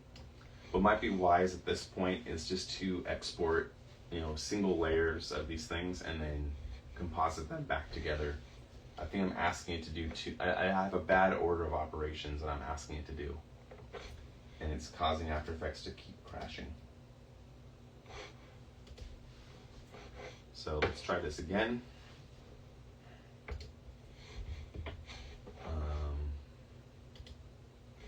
Let me think of a better way to reduce the crashing. Maybe I'll export some of this already. So what we'll do is take this adjustment layer, which I think is what's crashing it out, and then on this layer, what if I just drop the opacity a tiny bit on the layer itself, just so we can kind of see through it. Let me see what that looks like. Okay, and then let me see what that looks like with the adjustment layer. I think that's kind of cool. Now here it is with just the distortions.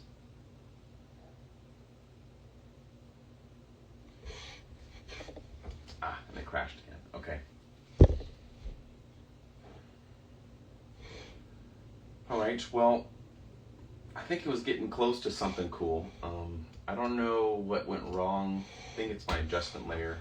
I think that is just stressing out my computer for some reason. Yeah. So I'm gonna end the live stream then, because it keeps just crashing. Or what we should test out is, I'm just gonna try it one more time. I think I'm gonna turn off the adjustment layer. I think it's applying too many effects to too many layers, and After Effects does not like this at all.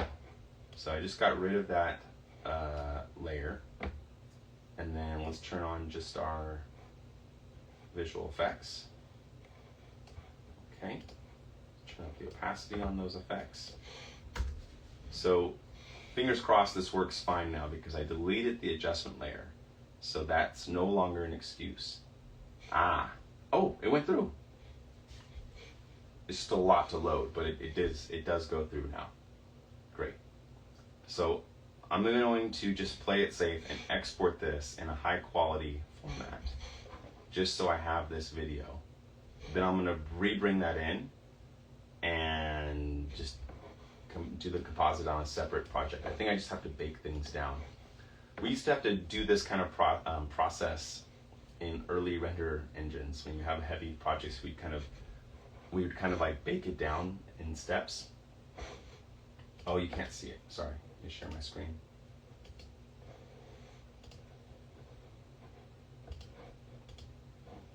Okay, so I got rid of the problem.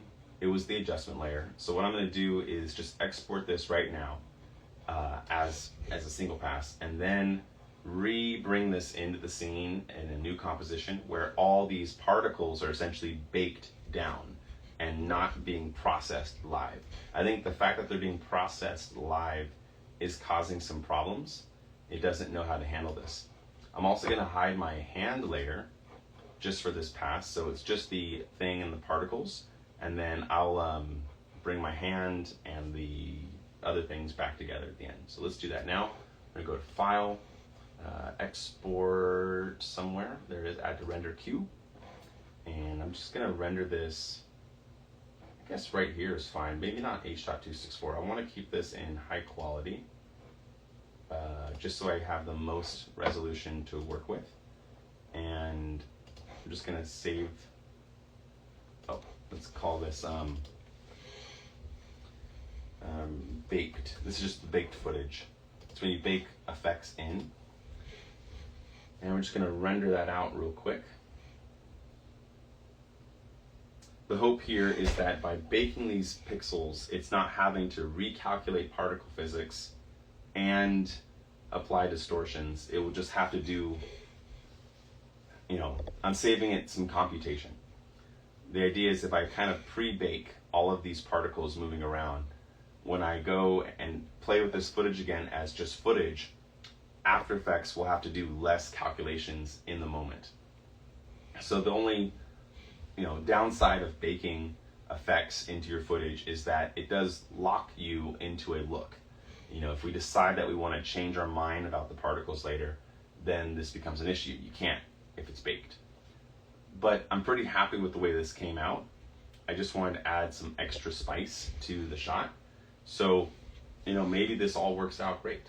I think working off of baked footage is something I usually only do when you're pretty sure that you're locked on what the effect is going to be. I think we're in pretty good shape. It's at 81% exported. We just got a few more percents to go, and it should be able to export, and then we'll bring this footage right back into the same composition. And oh wow, here the computer's stressing. Even baking the footage, it looks like it's an issue with this project, but I'll keep it going. Hopefully it doesn't totally bug out and crash. That wouldn't be all that fun. But it is weird that it's stuck at 81% there.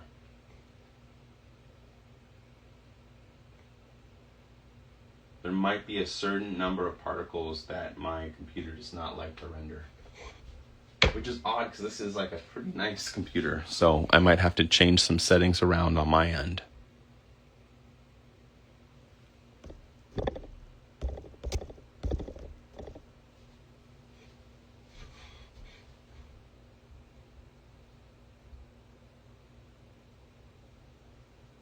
Wow, it's stuck. What a trip. It's weird to see my computer struggle with a rendering task.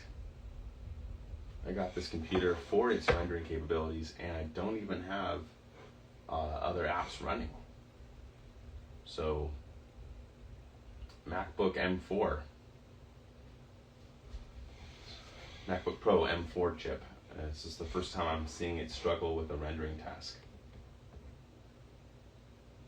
It's stuck on this frame. If I hit stop, will it still give me the video up until that point? Wow, even the stop doesn't work. Okay, friends, well, we got somewhere.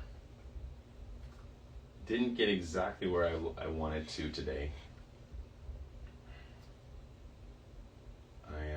I'm surprised by the errors that we've encountered.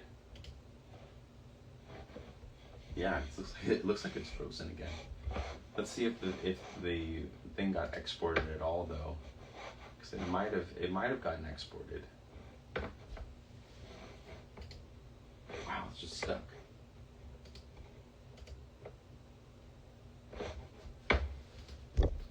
Okay, rough time with After Effects today, folks. This is the most crashes I've had in a few months. That being said, this is a pretty new workflow for me. I wanted to kind of show how I would go about, adding particle effects to footage, and maybe this was a bit ambitious for a project. I haven't used trap code in like forever. So maybe this was a sign that this was not meant to happen yet. The baked footage did not even bake, so I can't even play it back. Wow. So many errors.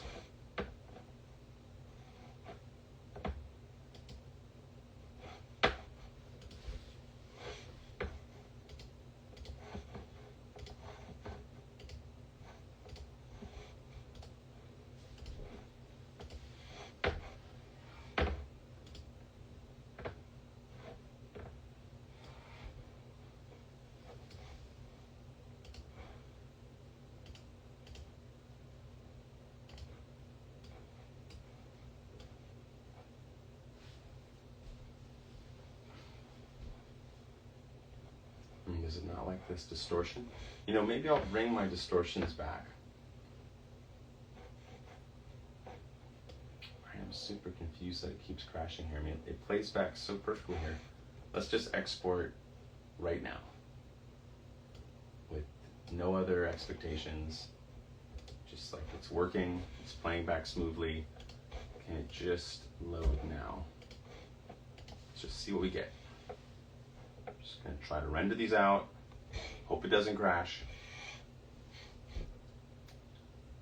I'm choosing as an MP4 now, which does lower the quality a lot, but I'd rather have a video than no video at all.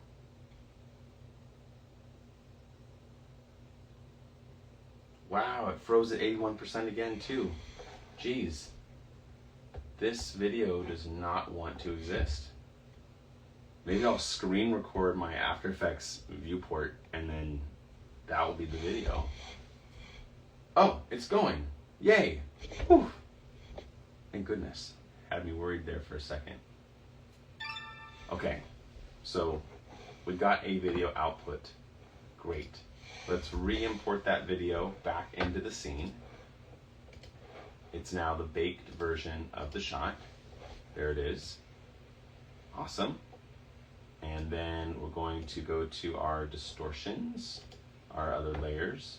This is the footage before distortions, right? Oh no, this is the original footage. I just want to see what this would have looked like if we had done the painting without the camera distortion change. Because that's just the painting. Where's the other thing? Okay, this is the no distortion footage. Let me see this real quick. So that was the original shot on the glasses. But we didn't work on that shot. Okay. Cool. So, particles. They're doing their thing. They're here. Hand comes in, particles react. I mean, I could just call it a day, but I want to push things further. So the next thing I'm going to do is export the particles without anything in the shot. So it's just like a bare shot. Oh wait, with the camera track data. So it should be just the particles itself now.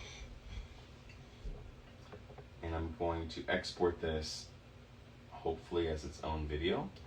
So we're going to go to File, Export, Add to Media Encoder Queue, or I'll just add the render queue. And then what we want to choose is the QuickTime with alpha channel. QuickTime with alpha should preserve that transparent data. So I'm just going to call this particles, save it, and render it. So it should be pretty light to render. It's just the particles tracked into the scene with the right colors. Good, that one appeared to work. And then let's bring these all back. Okay. And so I'm going to go to the original footage with the distortions, make a new composition from it,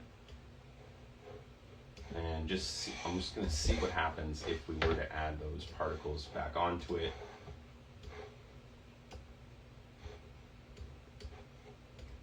It might actually work pretty well now. Yeah. And then for the hand, I'm going to go to this layer, kind of recreating the shot that was breaking earlier. Is this the hand with the yellow? Yeah, it's the left. Okay, so I'm going to copy the hand layer.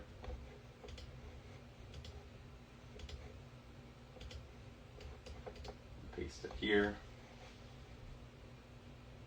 Hand's doing some little bit of weird stuff there just because the distortion I have on the layer, but I think it's quick enough. It should be okay. I'm not too worried about the hands having kind of a double. You could raise it up a little bit.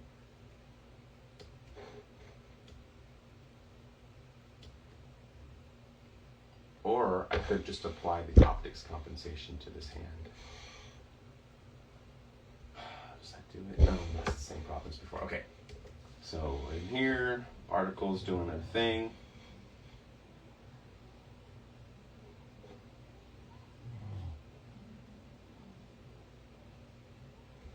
And then we'll just cut the video right there.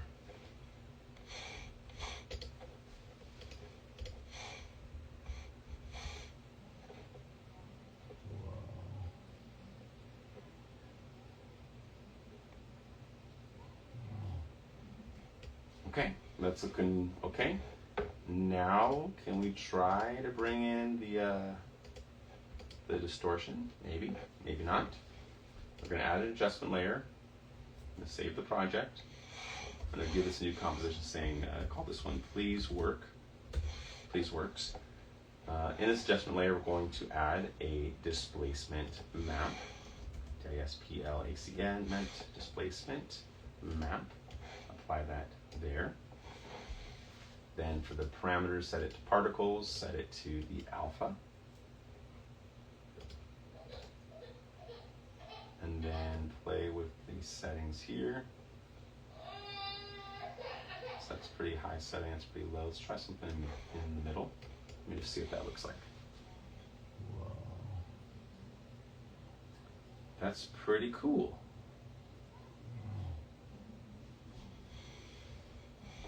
I like it. It didn't crash that time, which is great.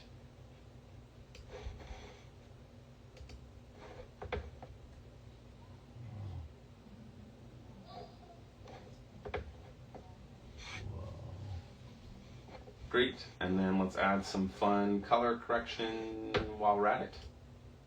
So that's our displacement map. We can make it go crazier, or actually we can make it drag downwards, might be kind of cool. go minus numbers here. Make it less shiny there. Let's see what that looks like.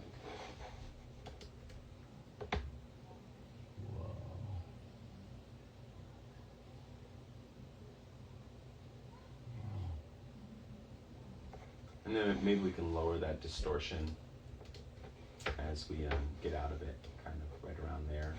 Seems like that's pretty high, so it's going to bring those distortions back down to 0.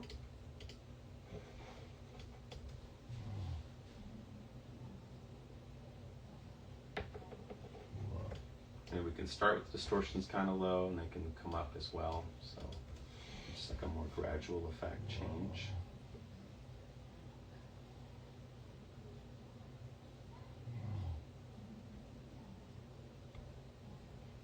Okay, that's pretty good.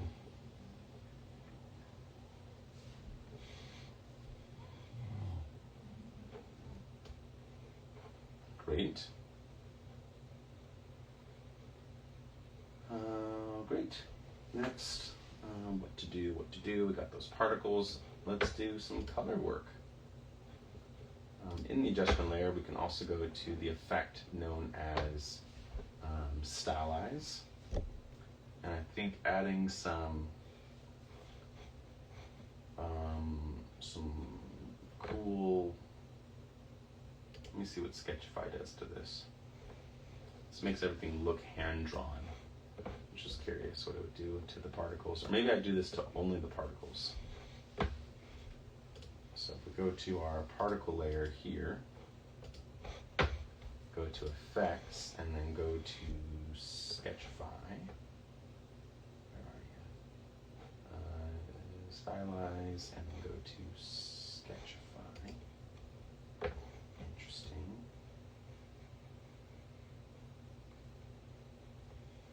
It just makes it look a little bit more like paint, which is kind of cool to me. Let me see if we turn off distortions. Does it still look cool? I don't know where it's getting this blue color from. Ink intensity. Ink color, color strength. Let me turn down color strength. Oh no. Yeah, where is it getting this blue?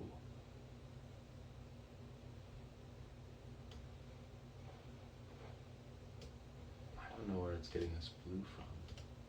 Definitely doesn't have blue before. We can reduce the Sketchify strength. Shouldn't be any blue. This is concrete. Oh, I see. There's concrete. Let's do canvas. This is also color information. Crumpled paper. Oh, that's interesting. I kind of like that too, for its own reasons. It's kind of inky look. Let's try abstract. Colorize. The midtones. So we should be pulling from the actual painting. That will be it. So for the shadows, let's make the shadows very much on par with those. For the midtones, let's grab maybe something in this green. For the highlights, let's grab something like that in the highlights. Then it's actually on par with the right color of the environment. Let's take a look. Yeah, that feels better. Okay. And then that's under abstract. You can take the texture up or down. Let me see what marker, or should I see watercolor looks like.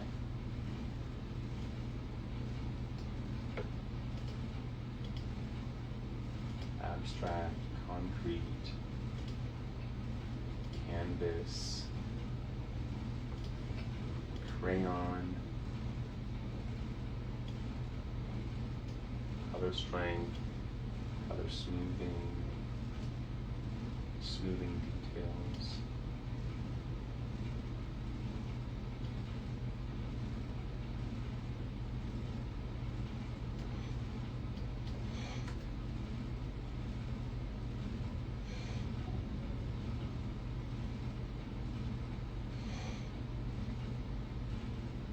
Actually, this looks really cool too. I like it without the distortions too. I mean, with distortions it looks cool, but it also seems to work without it. We see it without it, or with it.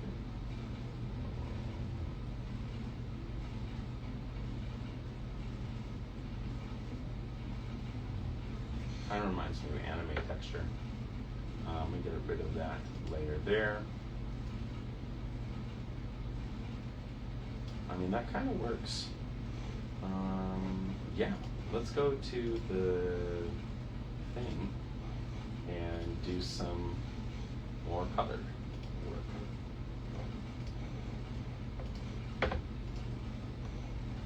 We got our Jones 2 Colorista V, Mojo 2, Match Bullet Looks.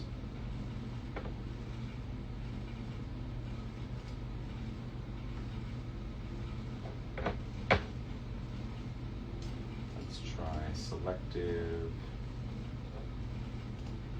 Do they have presets still?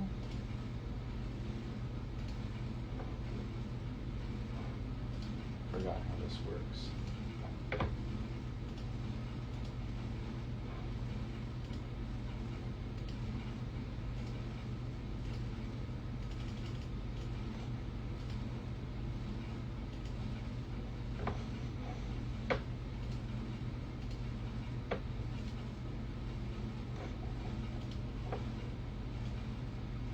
Oh, it's just a regular color correction tool.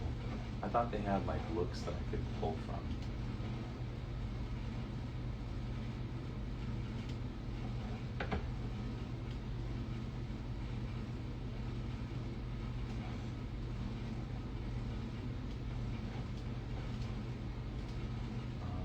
Alright, let's try effect.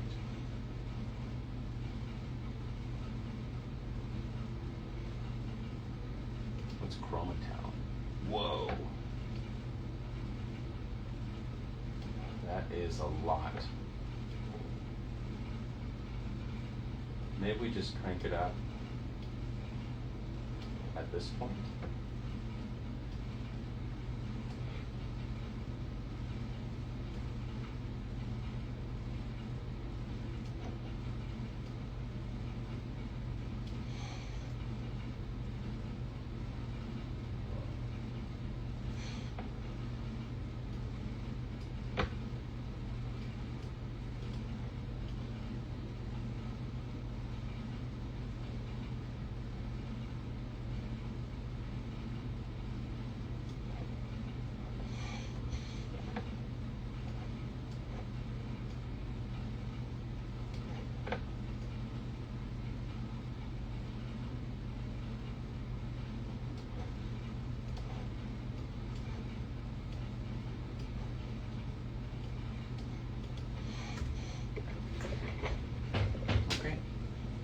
So we just added some more chroma effects, and then we turn them up, and then we turn them down.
Maybe I'll do the color thing just when the hand hits the frame. Like right there, maybe it's like invoking a power color.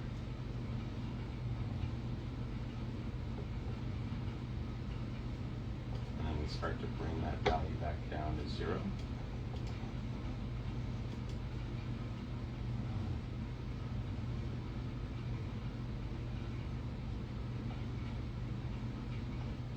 it's a little bit more subtle. I like that more. There's already a lot of effects going on in the frame, so I just kind of want to be a little more calm with that effect towards the end. All right, I'm ready for sounds. So let's talk about sounds. I got lots of tools for sounds, but the one we're going to be using tonight is 11 Labs. I know people think of them mostly as the tool that generates voices, but for a VFX artist, it's also a wonderful tool to generate sound effects for your creations. So I'm going to go ahead and share the screen so you can see that. We go to Window, and I guess I'll share the 11 Labs homepage. All right, so here is the interface, and we go to the sound effects generator on the left, and you can describe your sounds. They have ones that are already built in. For example, like these basses are really neat. Take a listen.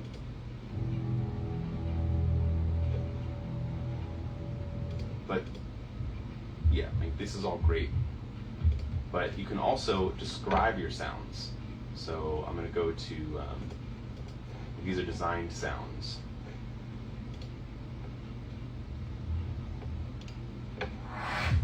Let me go to the more download, the highest downloaded one.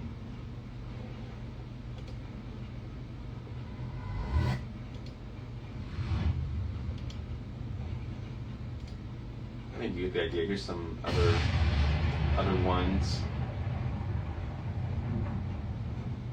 Anywho, so we kind of just describe sounds that we want to hear, and then it makes it.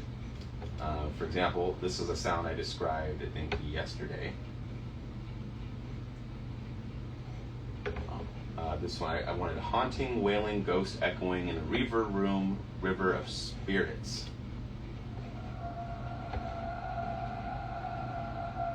I think that's pretty accurate. Or one of these, right? So let's do something similar. I'm going to go down to the bottom here and describe the sound. Floating water molecules in a giant museum are forming together, creating a complex liquid organic structure. Fluids, organic sounding. And then you hit generate. And then their tool will try to create this sound. Floating water molecules in a giant museum are forming together. I can also say sound of liquid organic growth clusters coming together. And let's take a listen to the first ones.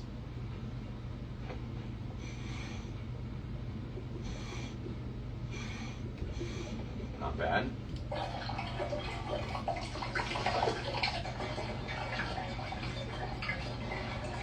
That one might work. It's a little bit too much water. Let's try this one.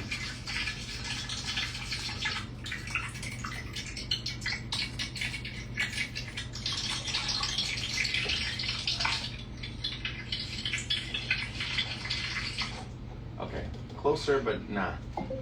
Acrylic paint coming to life out of a painting. It's tearing through the canvas and creating wet paint sounds.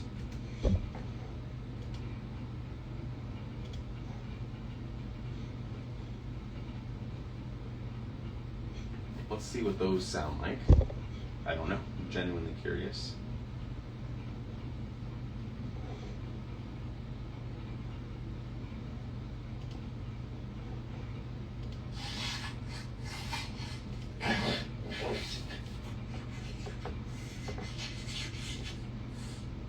Sounds like painting.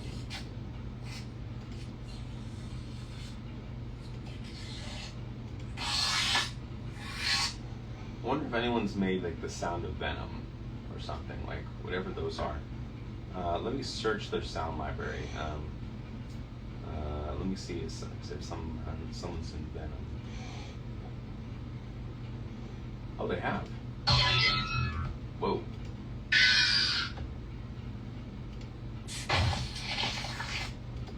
Your car. Whoa. Those are pretty loud.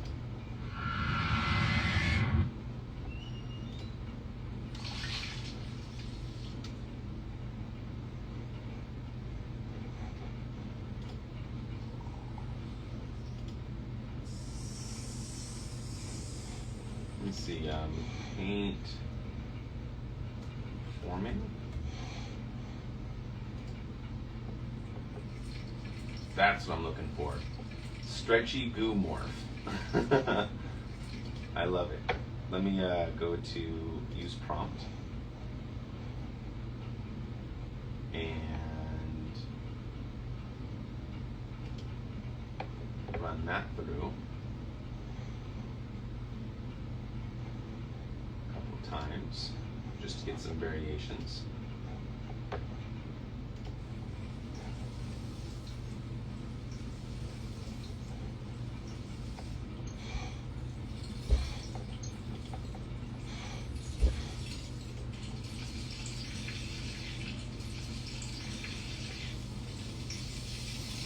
These are great. I'm just going to change the length to be closer to like the whole length of the video.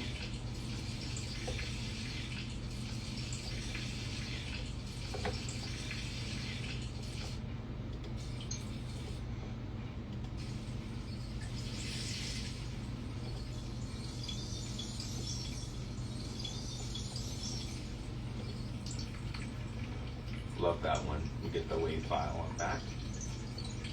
And we're just going to download this to the VFX tutorial. Download that one as well.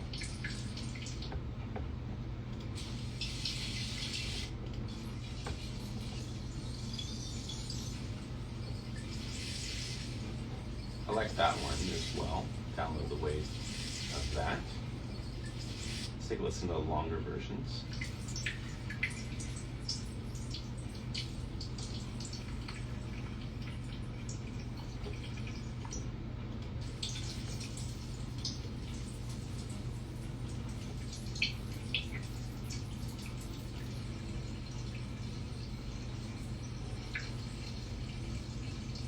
Love it.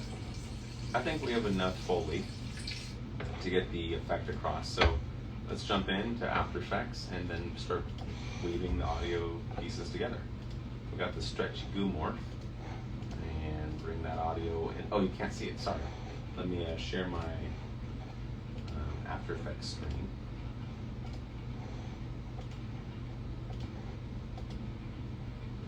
All right, so I brought in the 4 sounds that I liked, and I'm just gonna bring them into the timeline, hit the L button to see them come to life.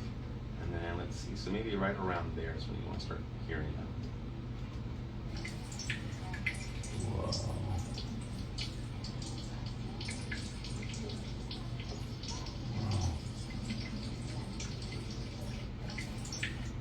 So I'm just going to do a little audio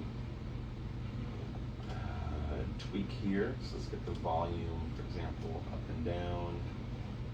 Start at -45 decibels, then it comes up, and then it starts to go down. Whoa. Let's bring in the next gooey sound. Whoa.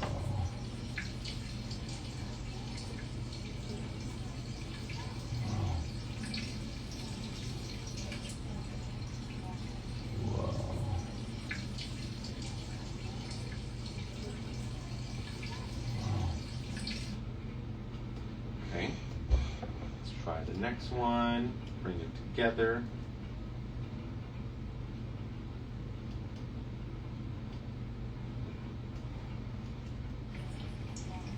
Whoa.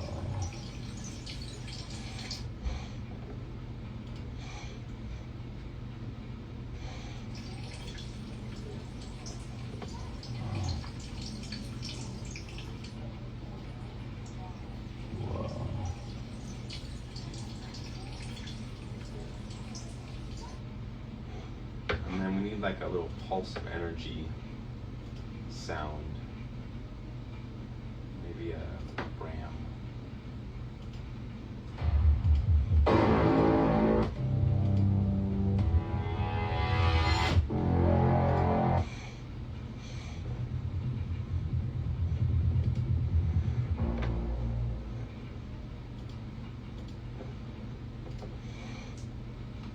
Magic.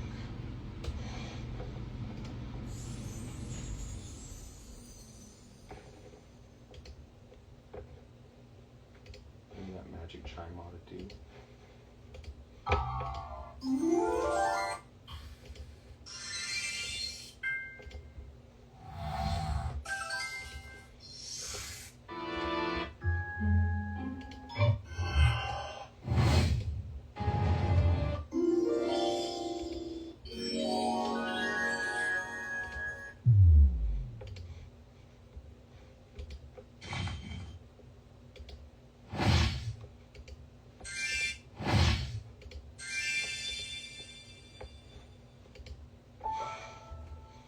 Trying different magic sounds here.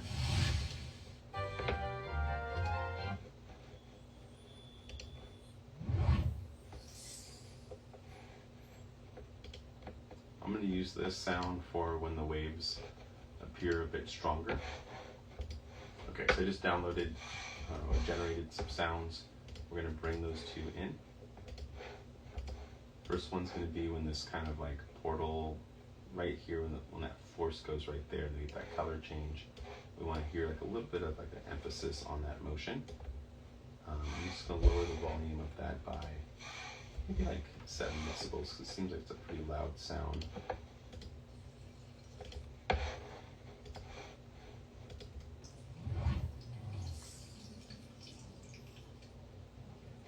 And then let's also couple it with like a little magic sound.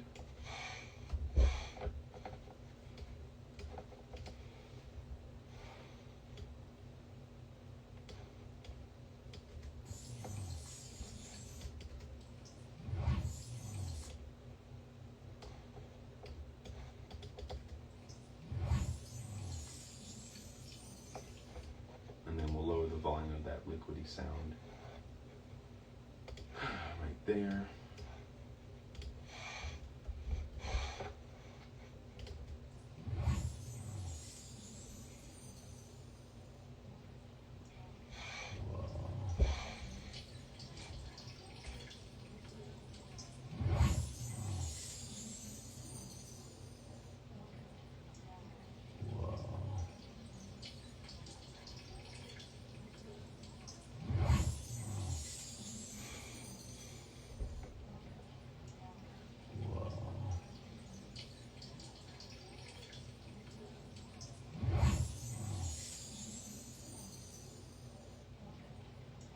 I like it.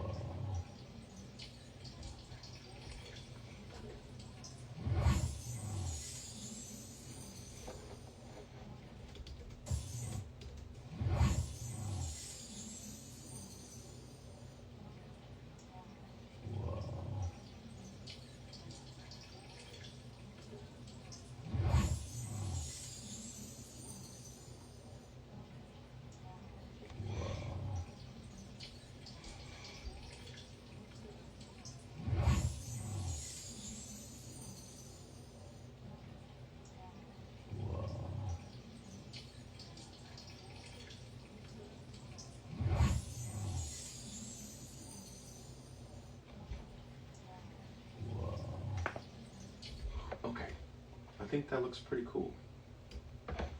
I'm gonna export this.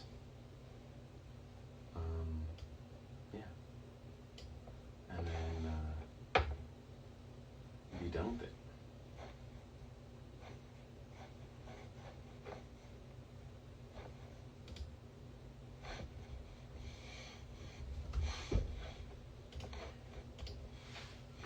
Great. All right, so I think that concludes the tutorial. Thank you so much for watching this all the way through. And if you have any questions, reach out. I'm more responsive on Instagram, but I'll try to be more responsive here on YouTube as well. That's how you do it. So we're just going to let it render. You can see the final result on Instagram. I'll probably put some context of like some general workflow ideas there as well. It's about 1 a.m. right now. I'm a new dad. Baby's asleep. That's why I've been doing the live stream so late. So, yeah. I'm going to check one thing online if there's one other plugin to get, but I think we're all good. So, yeah, thank you so much for tuning in to Creativity with Don Allen III Live. And as always, I'll see you all in the next one. Have a creative and productive day. Oh, the camera turned off. Oh, hello. Sorry, the camera, I'm looking at the wrong camera. The battery just died on my main camera. So here's my secondary camera. Hello. That's all we have time for. So thank you all so much for watching, and I'll see you all in the next one. Bye-bye.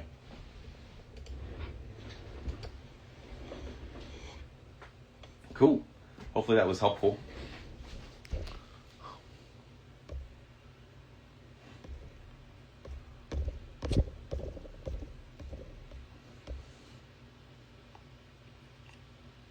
Oh, the Feifei book is great. It's it gives me so much more perspective on her. She had a very rough upbringing, and it makes her endeavors even more amazing. They already were amazing, but when you see how hard her past was, it's even cooler.